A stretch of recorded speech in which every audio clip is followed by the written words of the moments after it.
Bona tarda, com esteu? Des d'ahir al govern espanyol se li ha girat feina. D'aquí al mes de març, Brussel·les l'obliga a fer moltes reformes. Quines són? I el més important, seran útils? Ho parlarem amb el nostre economista de capçalera, el Xavier Sala i Martín. Bona tarda, Xavier. Hola, Diane. Bona tarda. A veure, Xavier, ahir el titular era Brussel·les relaxa l'objectiu de dèficit per a Espanya a canvi de més reformes. Ara analitzarem aquestes reformes que es proposen i quin efecte tindran, en què consisteixen. Però, primera pregunta, aquestes reformes d'ara també són contrapartida del rescat dels bancs que Europa va fer fa més o menys un any? Exactament. A veure, aquí, recordeu, fa un any que teníem un debat, no només en aquest programa, sinó a tot arreu, hi havia un debat de si Espanya estava sent rescatada o no estava sent rescatada. Els ministres deien que era, recordeu, un préstamo en condicions favorables. La discussió no és semàntica, perquè un préstamo en condicions favorables vol dir un préstamo amb tipus d'interessos baixos, un rescat vol dir un préstec amb tipus d'interessos baixos i, a més, has de fer tota una sèrie de coses. Has de canviar tota una sèrie de lleis, estàs obligat a tenir uns objectius de dèficit, etc. I ara ja està clar que en aquell moment els ministres mentien perquè allò no era un préstamo en condicions favorables, sinó que era un rescat amb tota regla. I el que, diguem, les condicions que es van posar, que estaven moltes d'elles ja descrites en el Memorandum of Understanding, recordeu, el MOU famós, que deia que s'havien d'aplicar, era un rescat per la banca, però s'aplicarien també condicions per la macroeconomia i reformes estructurals, és a dir, pels mercats, la competència entre empreses, el mercat laboral, etc. És a dir, fora del que és el sistema bancari, perquè si no, no es podrà tornar el préstec que es dona en el sistema bancari. La lliçó principal que vam aprendre ahir és que Europa no se'n fia d'Espanya. Les condicions que posen i que ara discutirem no són noves.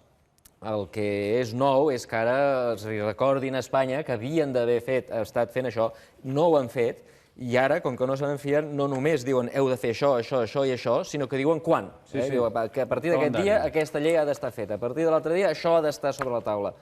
I per tant ara sembla que s'hi posaran en sèrio. Per què? Doncs perquè dona la impressió que si no apreten el govern d'Espanya, doncs el govern d'Espanya dissimula i no fa el que ha de fer. Els europeus els han enganxat i diu, xavals, si vosaltres voleu relaxar els objectius de dèficit, heu de fer això i ho heu de fer bé i ho heu de fer ja. Per tant, d'una banda ha de ser el rescat, que diríem la part en què Brussel·les dona alguna cosa, també donen un relaxament del dèficit, que mirem-ho, perquè també es tracta d'anar fent un escalat. Des d'ara i fins al 2016 haurem de complir amb aquestes xifres. El 2013, aquest any, haurem d'acabar amb el 6,5% del PIB. El 2014, amb aquest 5,8%. El 2015, el 4,2%, i el 2016 amb el 2,8%. Hem d'anar baixant el dèficit fins a arribar a aquesta xifra el 2016. Brussel·les diu, val, us rebaixo, us deixo que aneu una mica més desahogats, però, a canvi, reformes. Quines reformes? Sí, espera, deixa'm comentar un moment abans d'això del 6,5. Recorda que Espanya demanava 6,3. Sí. O sigui, li donen més del que havien demanat. Rajoy va dir que no se'n recordava ben bé del que li havien dit, perquè li van dir, no, però van dir el 6,5, va dir, no, em sembla que era el 6,3. Però la meva lectura de que Europa digui, escolta'm, podeu tenir un dèficit més gran fins i tot del que demanàveu, és que Espanya està pitjor del que sembla.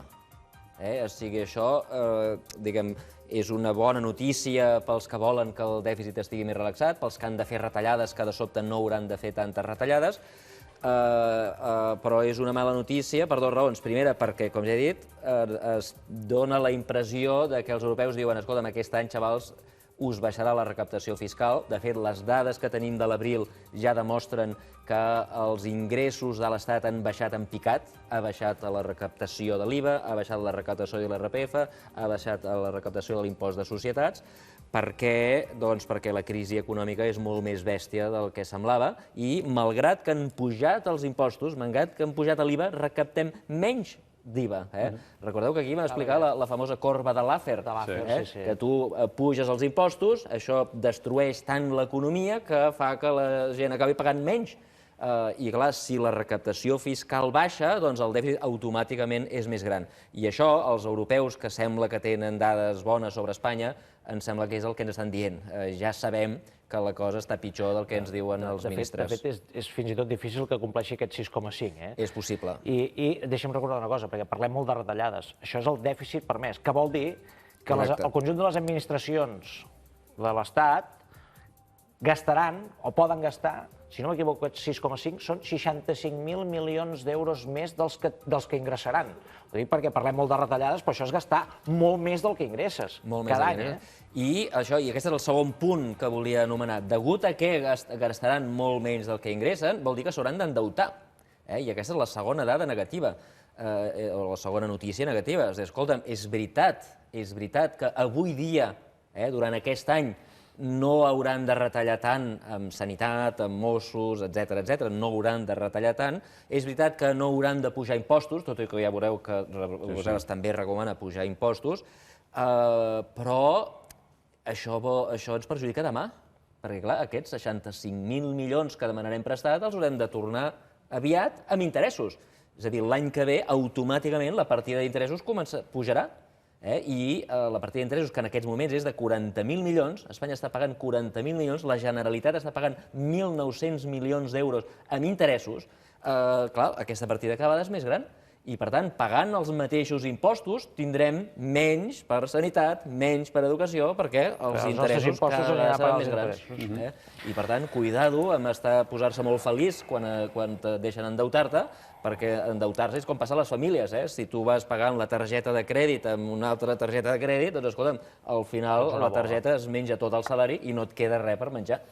Per tant, per evitar que anem havent de demanar diners, que haguem d'anar-nos endeutant, es proposen unes reformes que en principi haurien de permetre estabilitzar-nos i no tenir tant patiment. Exacte. L'objectiu és créixer.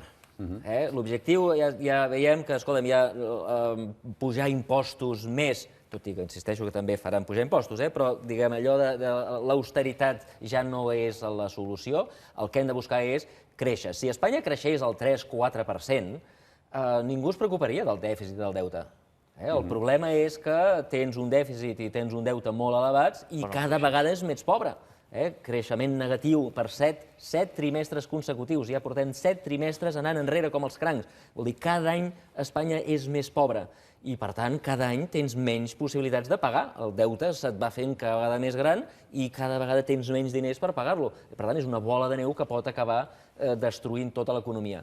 Per evitar-lo, el que cal fer és no parlar més d'impostos, sinó comencem a créixer. Escolta'm, si creixem al 4%, ningú es preocuparà d'això. Per tant, com creixem al 4%? I és amb aquesta visió que hem d'analitzar, és amb aquesta manera de veure les coses que hem d'analitzar les mesures. Doncs mira, mirem aquestes mesures, les hem dividit en 5 grans grups, les propostes que fa la Comissió Europea. Més eficiència en la despesa, reforma de les pensions, revisió d'impostos, acabar la reforma laboral i augmentar la competitivitat. Si et sembla, anem punt per punt i comencem per aquesta. Més eficiència en la despesa. Això què vol dir? Bé, doncs que s'ha de gastar, no només gastar menys, sinó gastar de manera més intel·ligent. Hi ha una gran quantitat de despesa que és tirar els diners a les escombraries i aleshores diu heu d'intentar reduir aquest tipus de despesa a diversos nivells. Per exemple, es queixen molt de la despesa sanitària.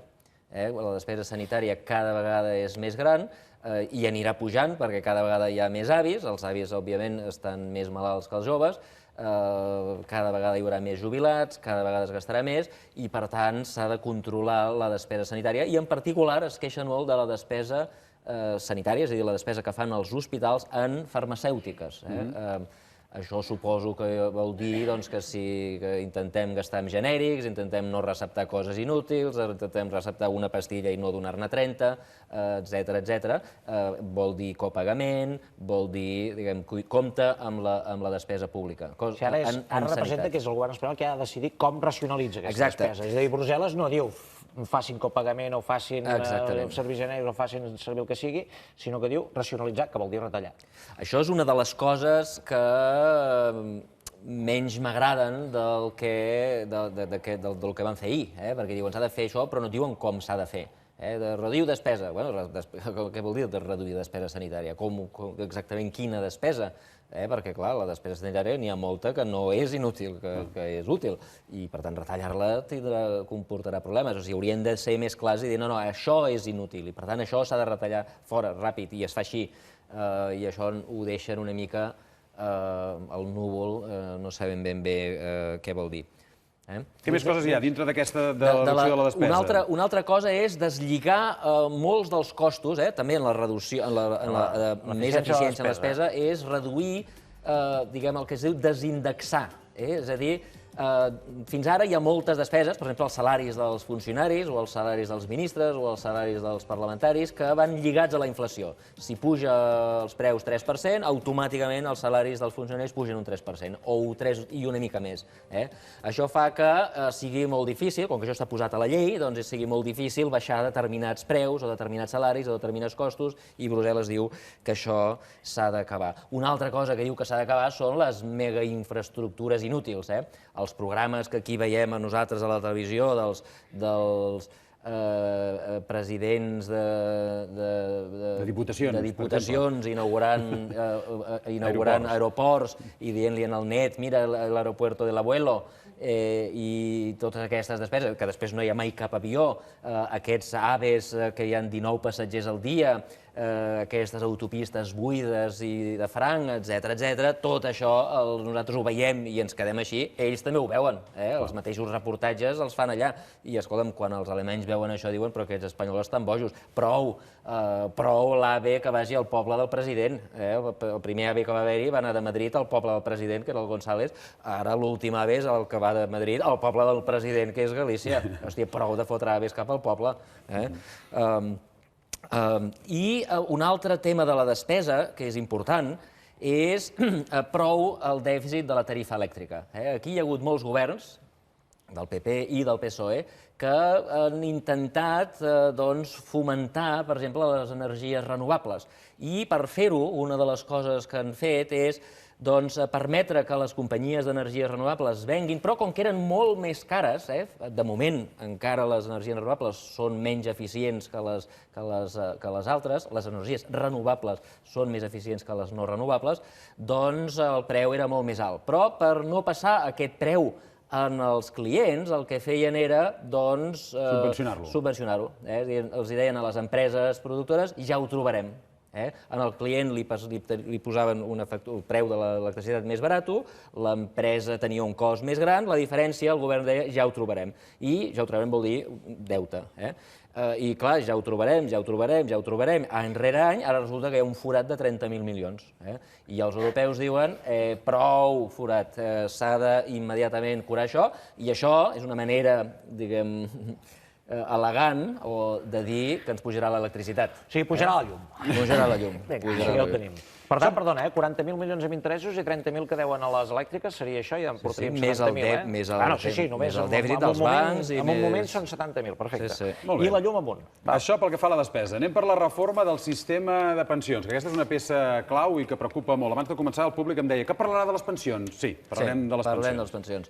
A veure, el sistema de pensions té 3 problemes. Un que mencionem sempre aquí, que és el baby boom.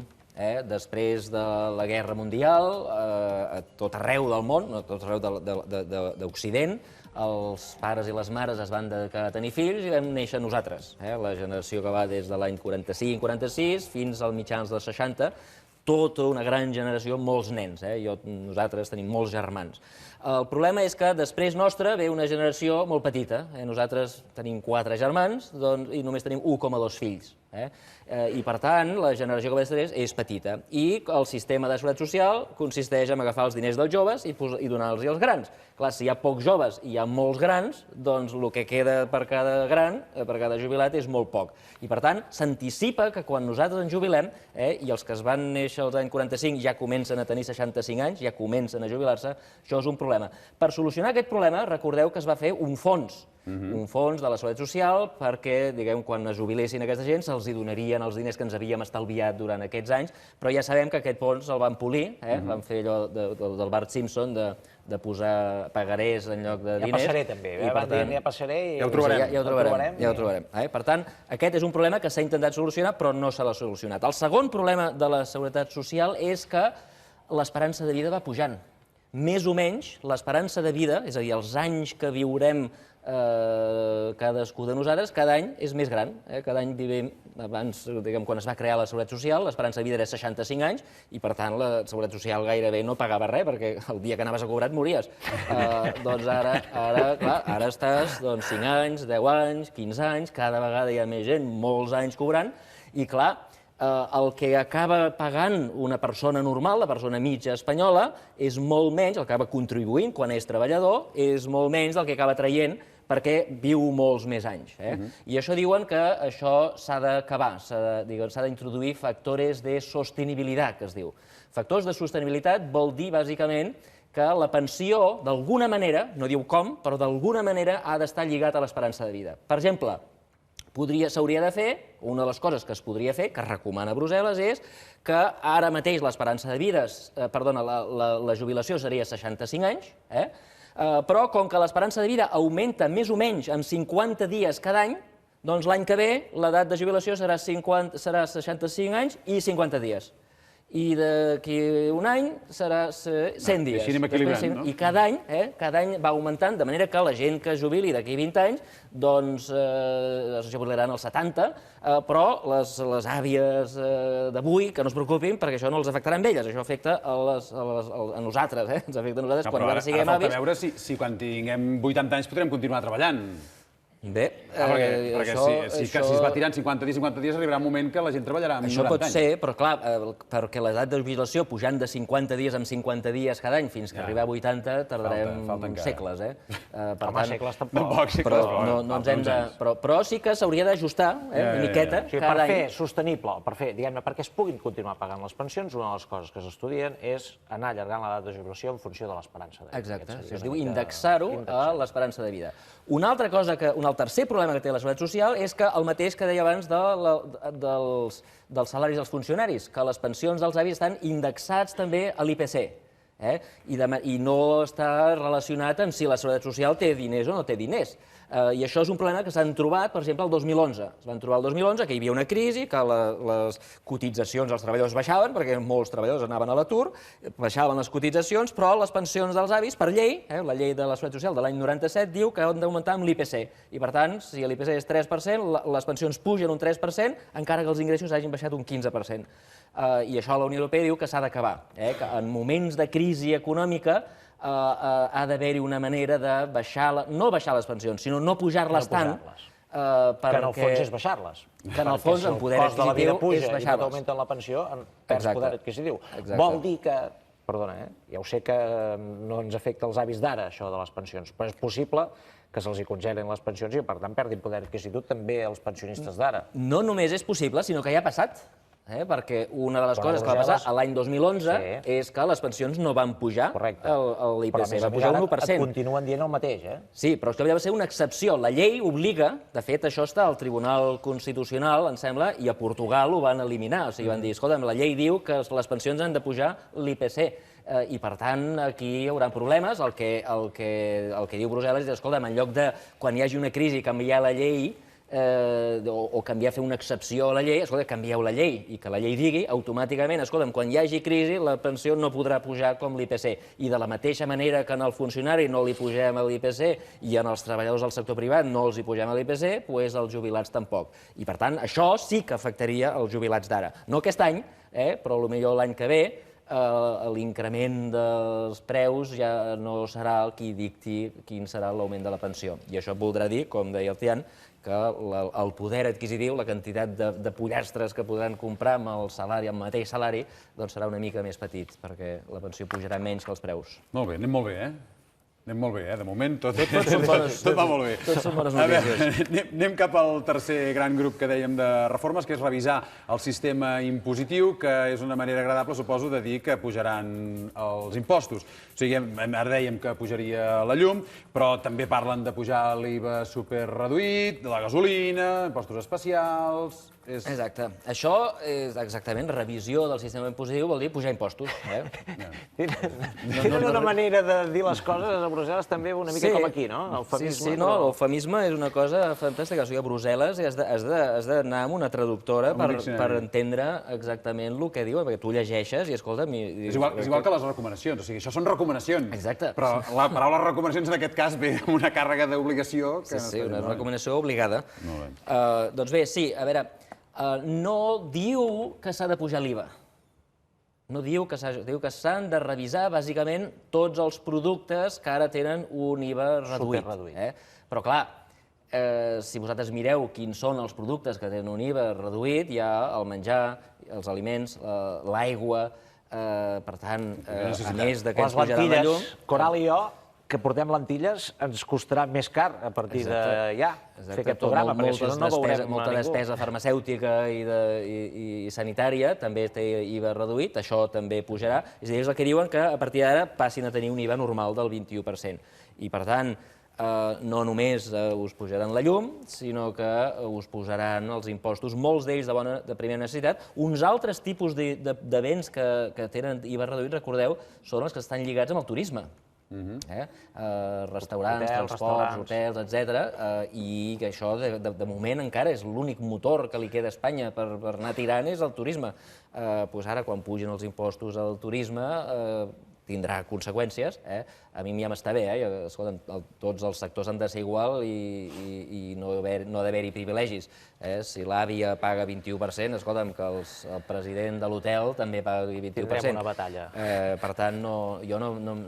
Però que tothom sàpiga que això vol dir que al sector turístic li posen un fre perquè els hi pugen els impostos. En aquest capítol també hi ha això que els plans de pensions no desgravaran. Hi ha molt poques coses que desgravin actualment i els plans de pensions sembla ser que una de les mesures també seria que deixessin de desgravar. Hi ha una recomanació que és que hi hagin menys coses que desgraven. A Espanya hi ha masses coses que desgraven. I una de les coses que desgraven, suposo jo que és una de les coses a les que es refereixen, són els estalvis aquests que quan tu veus això que us explicava, jo quan em jubili no tindré calés, doncs escolta'm, deixa'm estalviar per la meva banda. Jo ja pago els impostos, ja pago la seguretat social, però a banda d'això, deixa'm estalviar. Fins ara et deien, escolta'm, si estalvies, tranquil, que pagaràs menys impostos. Doncs a partir d'ara no, ara et fotran un pal si estalvies. I per tant, sí, també hi ha una recomanació de reduir les... Per acabar aquest capítol, també la gasolina. La gasolina pujarà sobretot el gasoil, Una altra part, en el tema, recordeu que estem parlant dels impostos, el tercer grup de recomanacions, perquè fan 30 recomanacions, nosaltres els hem posat en 5 grups, hi ha un grup de pujades d'impostos. Entre els impostos que ells recomanen que pugin són el que diuen impostos mediambientals. Les coses que contaminen han de pagar un impost més elevat, cosa que està bé. A mi em sembla molt bé que la gent que, diguem, si tu fas una activitat que em perjudica a mi, òbviament se t'ha de castigar d'alguna manera per premiar-me a mi. I per tant, jo crec que això és bo.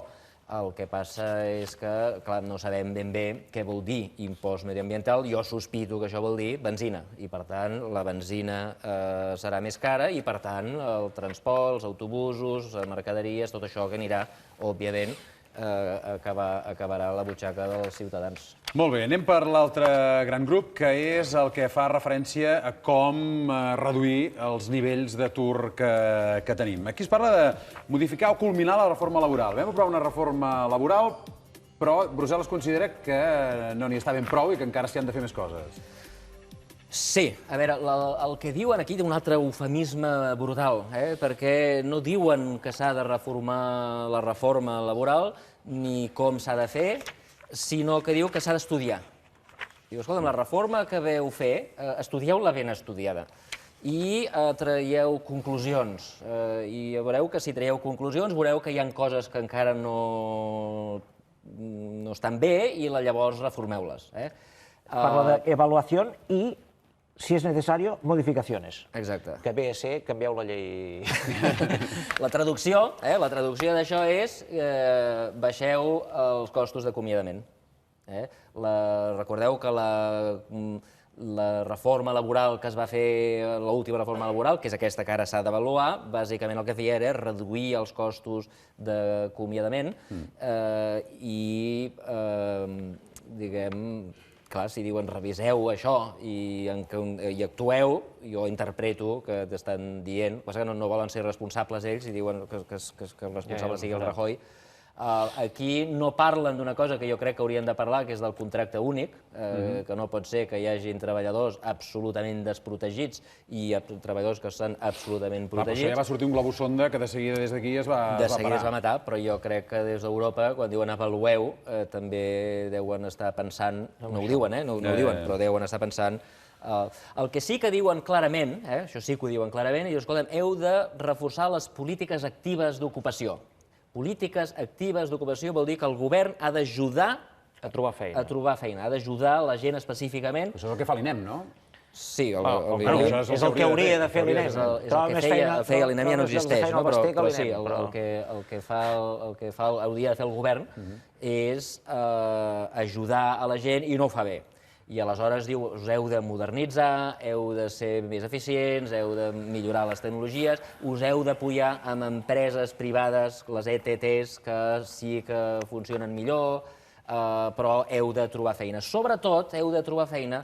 Espanya té un problema molt greu, molt greu, que és el dels treballadors no qualificats. El 35% dels aturats no estan qualificats. I, per tant, els costa moltíssim trobar feina, perquè avui dia gairebé trobes un enginyer per fer de cambrer. Per tant, un que no és enginyer, doncs, escolta'm, sempre agafen la gent que està més educada, encara que estigui fent feines per sota del seu nivell de qualificació. I això, clarament, fa que els que tenen zero qualificació se'n vagin a l'atur per moltes llargues temporades. I el govern diu que heu d'actuar sobre això i, sobretot, heu d'actuar també sobre els joves. Les taxes d'atur del gairebé 60%, 56% dels joves ha de canviar. I la raó que diuen, la raó que donen per justificar o per explicar l'elevadíssima taxa d'atur dels joves és un mal sistema educatiu. I jo crec que aquí tenen tota la raó. Aquí, com a professor i membre del sistema educatiu que soc, jo crec que hem de tots confessar fracàs. El fracàs escolar no és que els nens deixin d'estudiar, el fracàs escolar és que els nens que fan cas del que fem, els hi diem als professors, els nens que estudien, els nens que treballen, els nens que han fet els deures, els nens que han tret matrícules d'honor, aquests nens estan a l'atur, encara que han fet tot el que els hi hem manat als grans. I això és un enorme fracàs del sistema educatiu. I a mi m'agradaria, aprofitant que hi ha un debat de sistema educatiu, que tots plegats deixin de debatre tonteries. Escolta'm, la llei verda aquesta és un desastre, però és un desastre perquè no soluciona el problema del sistema educatiu. El tema del català és un greu problema, que hem de defensar el català, però el que ens hauríem d'emprenyar de veritat és que els nens catalans, quan surten del sistema educatiu, no són pitjors que els espanyols, però són un desastre també, 56% d'atur, i això no és acceptable. Aquí un dia vam discutir, vam explicar que hi ha uns grans debats en els fòrums educatius de tot el món de maneres d'incorporar les noves tecnologies, de maneres d'entendre la nova psicologia dels nens que ja neixen enganxats amb un iPad. Tot això s'ha d'incorporar en el sistema educatiu i acabem de fer una llei i encara no ha estat aprovada per les Corts i ja és obsoleta. Per tant, tirem-la a la bessura, a les escombraries i comencem de nou, i això Brussel·les s'està posant seriosa. Escolteu, el sistema educatiu espanyol ha de canviar i el problema no és la religió ni que el ministre haga exàmenes des de Madrid, aquest no és el problema. El problema és que no estem ensenyant el que s'ha d'ensenyar i això s'ha de canviar. Molt bé, i anem per l'últim gran grup de reformes, que és fomentar la competitivitat. Sí. Que això, vaja, si hem de créixer, l'economia ha de créixer, ha de ser més competitiva, Ha no? de ser més competitiva i, bàsicament, la paraula que m'agrada no és competitivitat, tot i que la competitivitat està bé, és productivitat. Hem de ser més productius. Una de les raons per les quals la taxa d'atur és elevada és que durant uns anys de la bombolla els salaris van pujar, sobretot perquè la construcció tibava dels treballadors, s'emportava la gent del Capravo, s'emportava la gent de les universitats i tots anaven a la construcció, i els altres, si volien competir, havien de pujar salaris. Avui desapareix la construcció, queden els salaris alts, però els salaris no han pujat perquè la gent produïa més, els treballadors produïen més, sinó perquè hi havia aquesta competència brutal de la construcció. Ara mateix la productivitat és molt més baixa que els salaris. I quan el salari, diguem, la productivitat és el que el treballador aporta a l'empresa. El salari és el que l'empresa li dona al treballador. Quan el que el treballador dona a l'empresa és menys del que l'empresa li ha de pagar, l'empresa diu, tu al carrer. Però en el fons estàs dient que Europa està demanant que es baixin sous en el sector privat? No. No, Europa està demanant això. Hi ha molta gent que competitivitat, quan el salari és més alt que la productivitat, hi ha dues maneres d'igualar. Una és baixar salaris, que és la dolenta, i això és el que vull intentar dir. La solució no és baixar salaris, no és una devaluació interna, tot i que si no es fa l'altre serà l'única manera. La solució és augmentar la productivitat, fer que amb les mateixes hores de feina un treballador sigui molt més productiu. Quan passi això, els empresaris contractaran treballadors. I, per tant, aquest és l'objectiu amb el que, diguem, a dins del qual s'ha d'entendre tota la sèrie de propostes que jo englobo en el tema de competitivitat. Una d'elles és el que anomenen mercat únic. I aquí m'agradaria fer un parèntesi. És una cosa que ens espanta molt aquí. Quan ho sentim, hi ha alguns partits que diuen mercat únic, ja estan una altra vegada amb la cosa única, diguem-ne. Sí, però jo el que vull dir és un mercat únic europeu. Poseu-vos en el cap, penseu, imagineu un empresari xinès que està decidint entre invertir, fer una fàbrica a Europa o fer-la als Estats Units. Ell s'adonarà que si se'n va als Estats Units i es posa la fàbrica a Indiana o a Nova York o el que sigui, d'entrada, per exemple, haurà de comprar un telèfon mòbil, el mateix li servirà a tot arreu, un advocat, un comptable, tot de serveis que contractarà, tots seran un per tot el país. Si ve a Europa, n'haurà de contractar 27, perquè si ell se'n va a Alemanya i es compra un telèfon, el dia que passi la frontera i se'n vagi a un altre país d'Europa, li fotran unes bufetades amb el roaming, perquè la companyia telefònica serà diferent, li fotran unes bufetades amb els advocats, perquè s'haurà de comprar un altre advocat, perquè les lleis són diferents, un altre comptable, un altre de tot, un altre gestor, n'ha de comprar 27. I clar, mentre tinguem 27 mercats, malgrat que nosaltres els europeus diguem que tenim un mercat únic, no tenim un mercat únic, sobretot en el tema serveis. I per tant, diguem, quan els europeus recomanen mercat únic, jo estic d'acord, hem de fer mercat únic, però hem de fer un mercat únic europeu. Diguem, a Espanya, a nivell espanyol, ja hi ha bastant mercat únic. Tu tens el teu telèfon, el teu Serveix igual aquí que a Madrid. El Movistar et serveix a tot arreu i no pagues roaming. El roaming el pagues quan vas a França. Per tant, el mercat únic, sobretot en el mercat de serveis, és important. Una altra cosa que recomanen, i que jo estic d'acord, tot i que segur que el 90% dels oients em criticarà, perquè els catalans som molt d'això, és es protegeix excessivament el petit botiguer. L'horari laboral, impedir que s'obrin grans superfícies, diguem, la competència és bona i quan es restringeix la competència a través del sistema polític, com es fa amb els petits botiguers, jo crec que és un error, perquè tots acabem sent menys eficients, això perjudica els consumidors, que acaben pagant un preu més elevat, perjudica els consumidors perquè no poden anar a comprar quan poden, sobretot les dones que cada vegada més han de fer bogeries per comprar perquè les hores de treball i les hores de comprar coincideixen i per tant jo crec que això els europeus tenen raó. I aleshores també liberalitzar la competència en molts sectors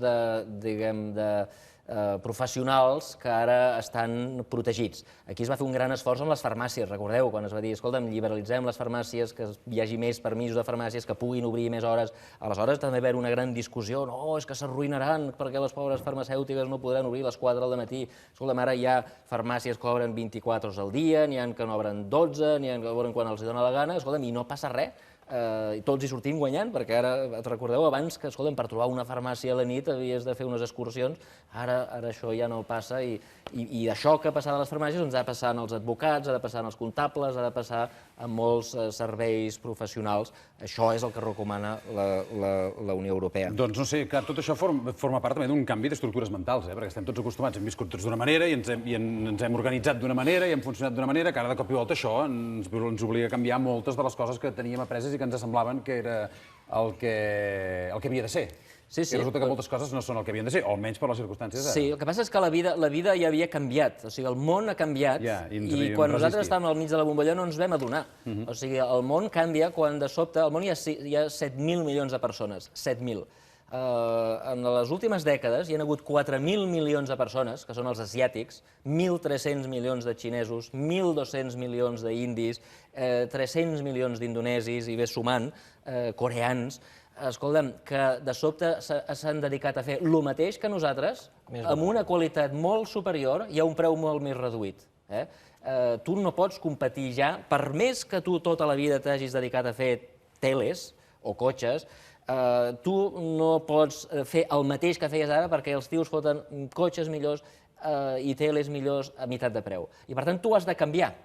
T'ha funcionat fins ara, però tu has de canviar. Això no vol dir que no facis teles o que facis cotxes, però s'has de fer de manera diferent. El que t'ha funcionat fins ara ja no funciona, i el que passa és que tot això que havíem d'haver fet fa 10-15 anys no ho vam fer perquè la bombolla ens va cegar. La bombolla ens va fer veure que les coses anaven bé i el moment de fer les reformes era llavors. Si ho haguéssim fet llavors, avui dia ja tindríem els resultats. Si haguéssim fet un sistema educatiu llavors per competir amb els coreans, avui dia ja el tindríem. El que passa que, clar, va passar la bombolla, no vam fer res, va començar la crisi, no vam fer res, perquè aquí, al principi de la crisi, jo ja explicava tot això de l'educació, i la resposta que sempre se'm dona és que esto tarda muchos años. Sí, tarda 5 años. Pues si haguessis començat el 2007 ja ho tindries, perquè la crisi ja portem 6 anys. Les coses que tarden 5 anys ja estarien fetes i ja estarien donant resultats. I els primers nens del nou sistema educatiu ja estarien sortint més ben preparats i capaços de competir amb els coreans. I ara els hi posen aquestes presses d'aquest calendari que els hi hem posat, que hi ha d'haver coses fetes al juliol, hi ha d'haver coses fetes al setembre... Perquè, clar, totes aquestes reformes ara no... Ha passat un any, diguéssim, sense que no s'hagi fet pràcticament res, i ara el juliol, reforma laboral i pla d'ocupació. Setembre, reorganització de l'administració. Al desembre, reforma de les pensions i del sector elèctric. I al març del 2004 és quan s'ha d'haver mirat... Ai, del 2014, quan s'ha d'haver mirat tots els impostos com estan i veure si s'han de revisar o això que dèiem, a pujar, que és el que, en definitiva, sembla que ha d'acabar passant. Es podrà fer amb aquests terminis o no? No sé, això depèn dels ministres i de les Corts i de la gent que... Xavier, perquè és que avui, Déu-n'hi-do, totes les alegries que ens has donat, desdramatitzem-ho no, perquè no es pot desdramatitzar perquè és la realitat que hi ha. Però parlem d'una altra cosa, una mica més simpàtica. Fa 15 dies, a més perquè hi ha una certa expectació, hi ha gent que ens ho pregunta, quan acabareu allò que vau començar? Us vam explicar fa uns 15 dies que resulta que hi ha uns estudis que demostren que les rosses cobren un 7% més que les morenes, de mitjana. O sigui, les rosses aconsegueixen tenir uns salaris més elevats, moltes vegades per la mateixa feina. Vam explicar per què era. Era una qüestió d'autoestima, que les rosses tenen més seguretat en si mateixes i, per tant, això fa que a l'hora de valorar-los la feina se'ls hi pugui valorar més. Però hi ha un element afegit a això, que sembla contradictori, però ara el Xavier ens explicarà per què passa. I és que les rosses tenen més dificultats per trobar feina que les morenes. Exactament. O sigui, abans que totes les dones morenes vagin... Perdona, no es diu morena, es diu brunes. Estem aquí cometent un error lingüístic. No, brunes vols dir que no és... Una morena és una altra cosa, Una morena sí, una morena és una altra cosa. Una vist un espectador que deia morena, no? Sí, no sé, però no és una cosa que es diu molt clar. Jo diré bruna. Digues bruna, Abans que les brunes vagin corrents a tenyir-se per tenir un augment de salari del 7%, hem de tenir en compte que abans de tenir salari has de trobar feina. I Això forma part, per cert, d'una part de la ciència econòmica, una part nova de la ciència econòmica que es diu fisionòmics. Fisionòmics, no sé com es diria en català, però és allò, intentar veure les implicacions de l'aspecte físic o de les coses físiques en l'economia. Això comença amb la discriminació racial, els blancs els cobren més que els negres, etc., però deriva també rossos, alts, baixos, guapos, lletjos, etc. Pots dir morenos, perquè ara el Servei Lingüístic de TV3, que sempre està al cas del que diem, diuen que una persona morena també és correcta, de cabell moreno. Val. Doncs les brunes... Sí, Bruna també és correcte. Doncs, escolta'm, abans que les brunes vagin a tenyir-se, s'ha de tenir en compte que s'ha de trobar feina. I aquí hi ha un problema greu. I és que hi ha hagut investigacions que miren la probabilitat que tu tens quan envies un currículum de que et truquin per fer l'entrevista. I el que han fet aquests experimentalistes ha estat enviar el mateix currículum, un sense foto, perquè no és obligatori posar foto al currículum, un sense foto, el mateix currículum, la mateixa experiència, les mateixes notes, tot igual, amb una foto d'una rossa, d'una noia guapa, i el mateix currículum amb la foto d'una noia lletja. I el mateix amb els homes. I s'han adonat que el mateix currículum rep moltes més respostes positives, és a dir, et truquen per venir a fer l'entrevista, diguem, depenent de si poses foto o si no poses foto. Però, contràriament al que podria semblar, els qui criden més, els que et truquen més, amb una probabilitat més elevada, no és a les noies guapes, sinó a les lletges i a les que no posen fotos. A les guapes i a les rosses les discriminen. I per què? I aleshores, clar, aquests investigadors van dir, ostres, com pot ser, no? Perquè si després un cop les veuen i els donen feina, els tenen un salari més elevat, perquè són noies que tenen més confiança, perquè són noies que tenen més capacitat de lideratge, etc., sobretot per l'autoconfiança, com pot ser que les discriminin. Llavors van i miren a l'altra banda del telèfon qui hi ha. I veuen que la discriminació bàsicament passa quan el cap de recursos humans de l'empresa és una dona. És a dir, quan de recursos humans és una dona i veu una dona guapa, no la crida.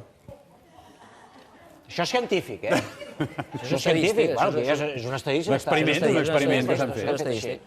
És com si les dones que treballen en recursos humans tinguessin gelos, no volguessin competència dins l'empresa, no se sap. En canvi, quan el cap de recursos humans és un home, aleshores criden igual a les guapes, les lletges... igual. L'home no discrimina, però en canvi la dona sí. Les caps de recursos humans femenines discriminen contra les dones guapes. És una curiositat, jo no sé per què ho fan, però és així. Molt bé. Haurem de parlar amb alguna cap de recursos humans. Jo no voldria opinar sobre el tema perquè és un tema delicat que després porta conseqüències. I ens queda pendent el tema dels calbs, però no tindrem temps avui tampoc. No tindrem temps de parlar de calb. No.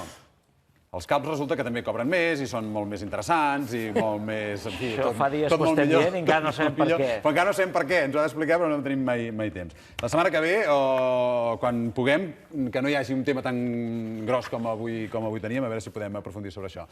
Xavier, moltes gràcies. Aquest aplaudiment pel Xavier Sala Martín.